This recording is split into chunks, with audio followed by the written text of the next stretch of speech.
What's up guys? Good evening. It's your boy Sublado Moto. Okay, for tonight's vlog, let's talk about why women want to push back the clock. Nagtataka ka ba? Bakit napakabenta ng cosmetics? What? Bakit women dominated lahat ng clinic dito sa Pilipinas when it comes to beauty? Why women spend a lot of money for the cosmetics, for the clothes, for the heels, for the expensive makeup and expensive surgery? Why they are doing that? Have you ever wondered bakit ganun sila? They are willing to spend $500,000, $1 million, or maybe more than $5 million just to look beautiful. Oh my God! And younger. Because their value is linked to their youthfulness. I think nasabi ko na to sa mga ibang videos ko na hapyawan na natin to. So ang mga babae kasi, laging sinasabi nila, we just want to look beautiful. Hindi kami nagpapaganda sa lalaki. What? Hindi kami nagpapaganda kung kani-kanino. Really? Talaga? Para kung walang lalaki, magpapaganda ka pa rin ba? Anong reason? I think sinabi ko to sa ibang video ko. We all want to be accepted. Okay? Kaya gagawin natin yung way na para ma-accept tayo ng isang tao. Or ma-accept tayo ng society, our family, and especially our loved ones or our significant other. What? So, ang babae kasi, ano yan eh, alam nila, since the beginning of time, ang pinipili ng mga hari or ang pinipili ng mga lalaking kayang mag-provide or kayang magtaguyod ng isang pamilya. Mahilig kayo manood ng mga Troy, Gladiator, makikita mo dun. O kahit yung mga mga series, di ba? Alam mo yan. Lahat dun puro bata, karamihan ng babae. And they still beautiful kahit na tumatanda. Or kahit na matanda na character. Why? Because they know men are hardwired or more attracted with younger women. That's why women always want to push back the time. Gets mo? Yung mga sinasabi ng babae na 33 sila, they can still find a guy that they love, respect, and admire. However, you cannot compete with 22 years old if you are 32 right now. Ladies, tandaan nyo yan. You can compete, okay?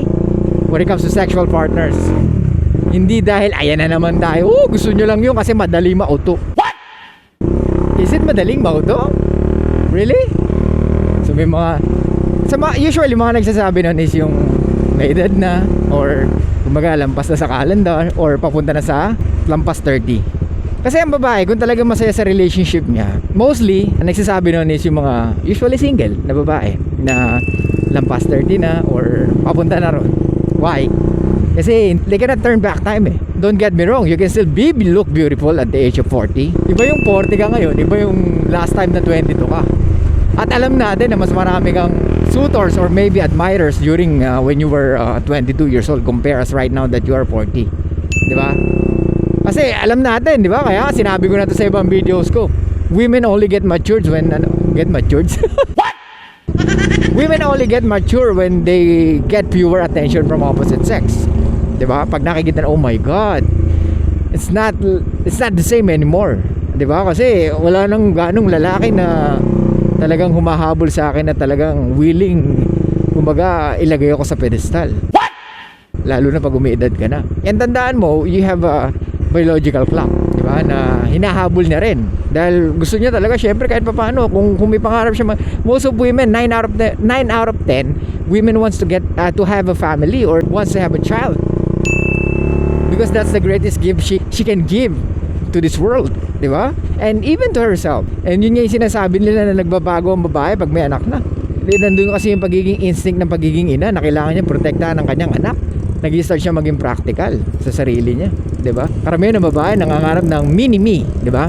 I'm not saying all, but most of women, kaya nga sinabi ko, at least 9 out of 10 of women are interested to have a child or have a family. So they want to push back the clock because hardwired sa babae na maging maganda.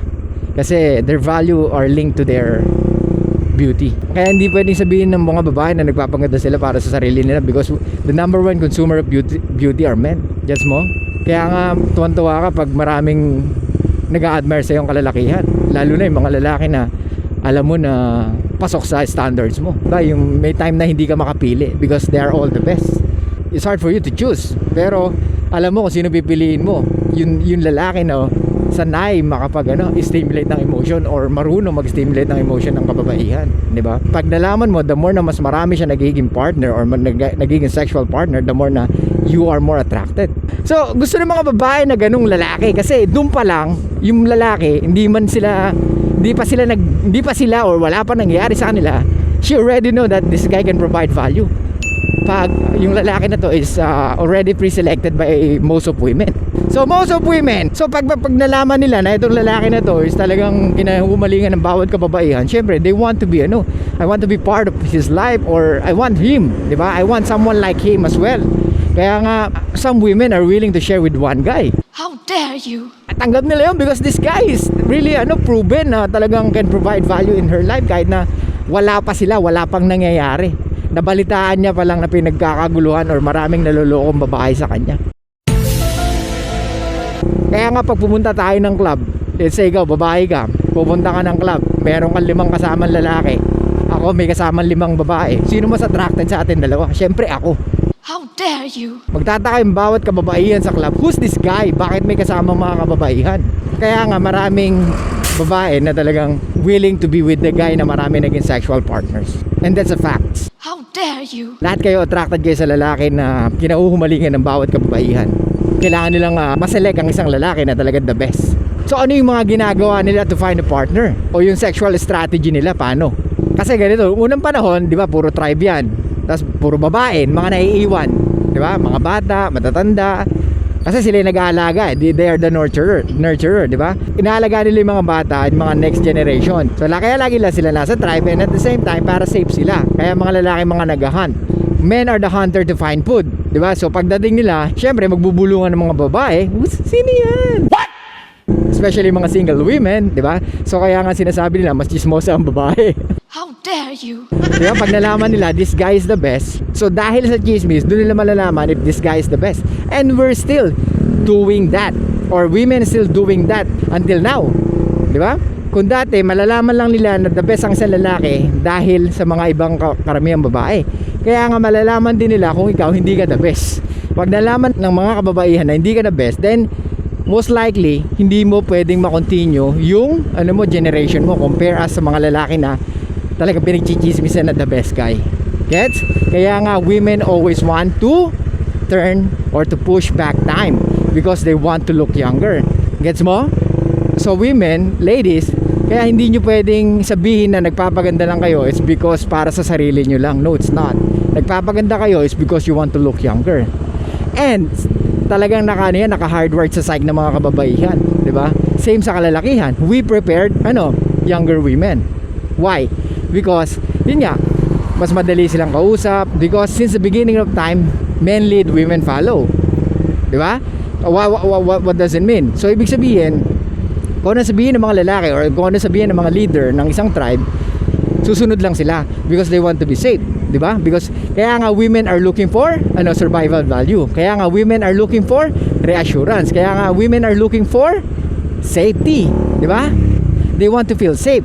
Kaya nga you need to reassure their emotions and their feelings. That's who they are. So nagwa-wonder ka bakit ganun ka?